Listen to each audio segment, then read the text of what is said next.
excited to be here today. I mean, this is just a really energizing event to talk about some really important topics.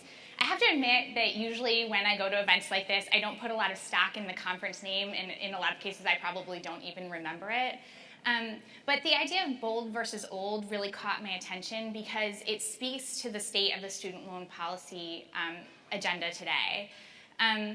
Old assumptions continue to guide policymaking, even in the face of mounting evidence that these assumptions are deeply misguided.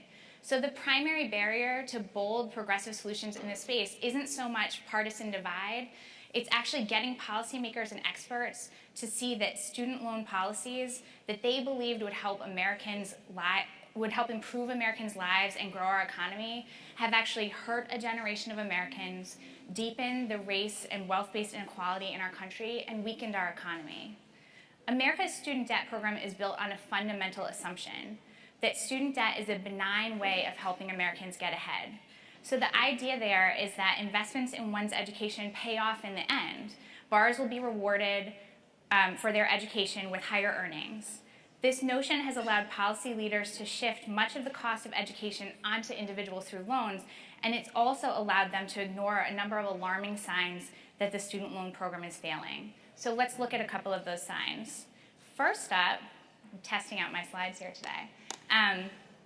First up is the rising level of overall student debt. So overall student debt has increased substantially over the last few decades. In just the last 12 years, outstanding student loan debt has tripled from $500 billion to $1.5 trillion. There are a lot of reasons for this phenomenon, but here's a really important one. A bigger share of borrowers, let's go to our next slide. A bigger share of borrowers students are having to borrow to pay for their education, and they're having to borrow more to do so.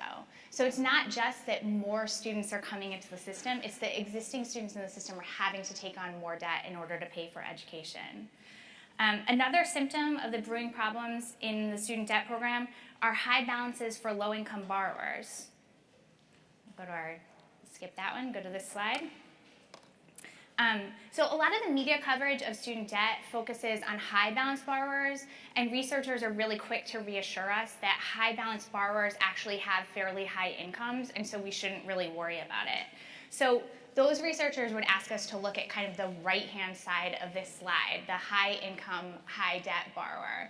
But I want us to look at the left-hand side of this slide. So among households in the lowest income quartile, households with incomes of about $23,000 and below, average student debt for those who borrow stands at an alarming $23,800.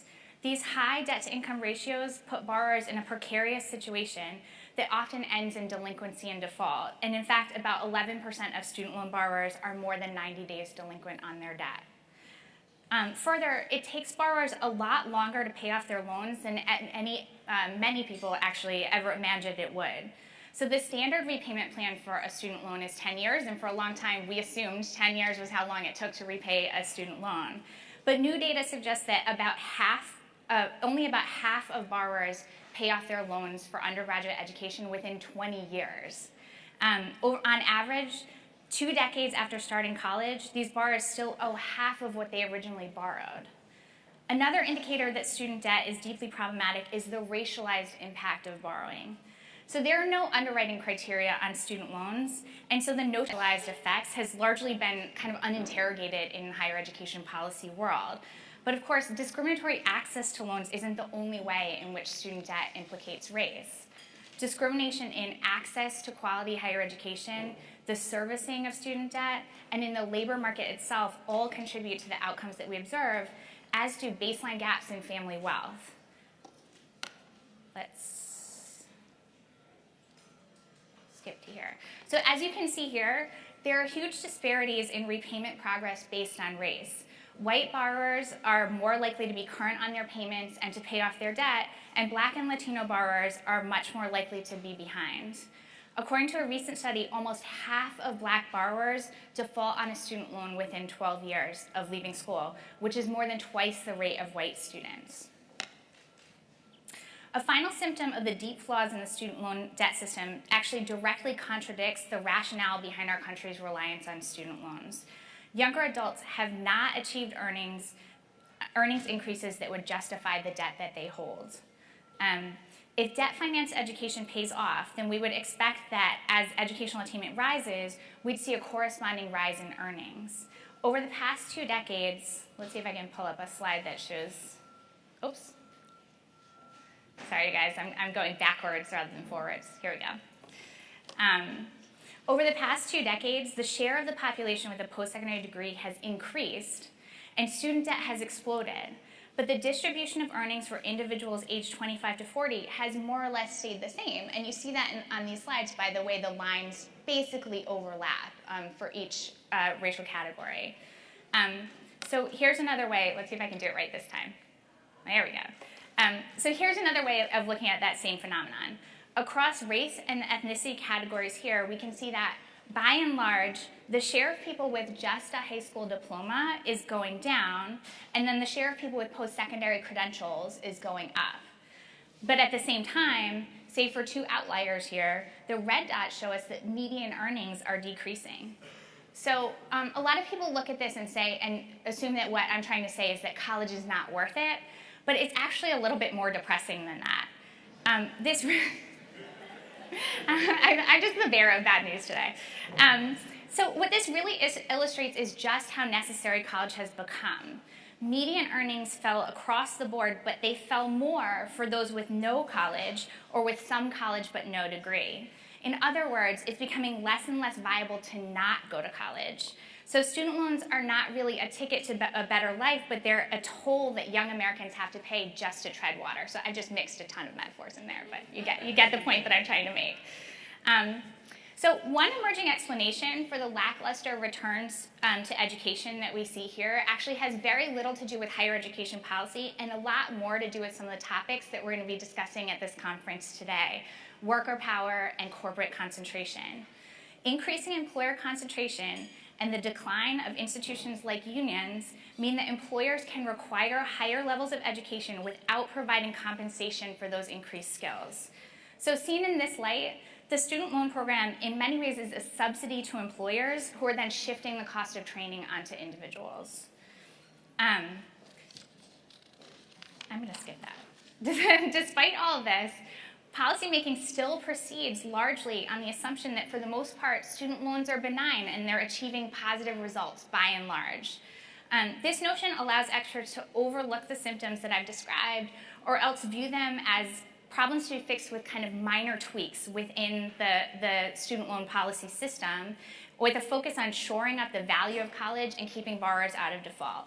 So under this view, high balances for low-income borrowers or racial disparities would be fixed by increasing the value of a borrower's investment, upping accountability measures for poor quality colleges, and ensuring that students actually complete their degrees. The lackluster earnings that we see would be cured by guiding students towards majors that are in higher demand in the labor market. And then default would be avoided by just kind of expanding the safety net for all borrowers through programs like income-based repayment. So in large part, that's where the policy debate on student debt sits right now. Most policy leaders believe that student debt is a benign way to finance education, and their focus is on improving rather than dismantling the loan system. But if you add up all of the symptoms that I've described, it's clear that student debt is not a benign mechanism for financing education.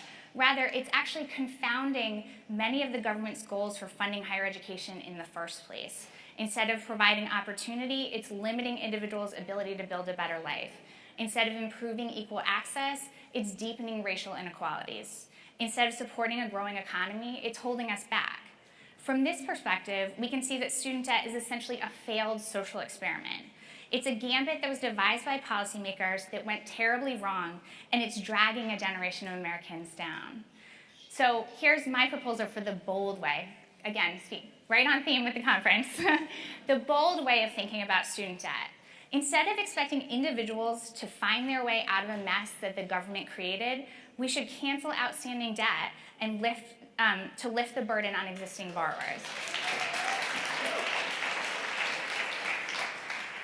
Instead of treating higher education like a private good, we should bring public power to bear in the sector to ensure that college is universally accessible. And to be sure, that means making big investments in things like free college and eliminating the reliance on debt, but it also means tackling the power dynamics in the labor market that are keeping Americans from seeing real gains from their education, including reducing corporate concentration and rebuilding worker power.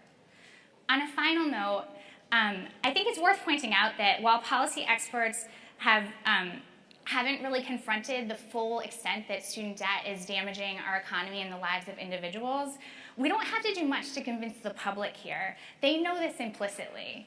Millennials in particular can see the effects of failed student debt policy in their daily lives, and they can feel the injustice of a system that told them to go to college and not worry about the debt because it'll pay off in the end.